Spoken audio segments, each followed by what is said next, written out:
Now that we have seen how RSA works, let's talk about why it is believed to be secure, or in what sense it's believed to be secure. So RSA is based, so we saw on this number n that was the product of two primes, right? Where p and q are very large primes. And then the idea was that the public key, so the public key was this n and the number e that was chosen in a certain way. And the secret key was n and this number d. And the way that this number d was done was d was computed as the inverse of e mod phi of n, right? And so if you have n and e, in principle, you can compute d. You just need to compute phi of n. And we saw that, and if you know n, you can just go and count all the numbers smaller than it that are coprime. But if n is huge, that's not going to be practical at all. Your computer will not be able to do that.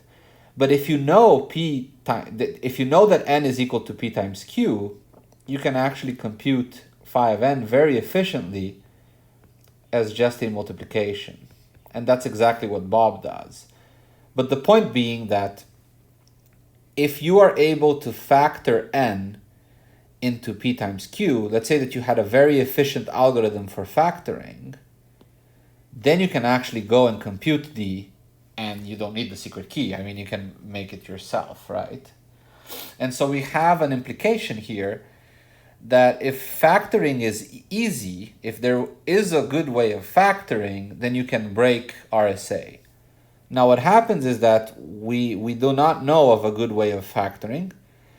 We do know of a good way of factoring if you have quantum computers, but then you have to have the quantum computers, which we still don't have, and we'll talk about that in a later video. But with classical computers, we do not know of any good way of factoring.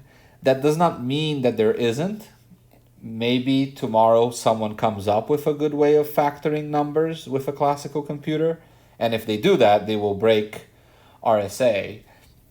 But so we don't know, right? I will also comment the following.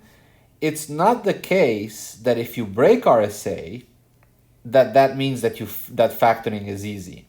And what I mean by that is that there might be some other way of breaking it that we are not aware of that does not involve factoring p times q. So it's not the case that RSA is equivalent to factoring, like a factoring problem. You have one direction. If you know how to factor, you can break RSA. But if you can break RSA, it's not necessarily the case that you know how to factor. But the way most people try to attack RSA, and if you go then down the quantum computing path, it is essentially by focusing on factoring.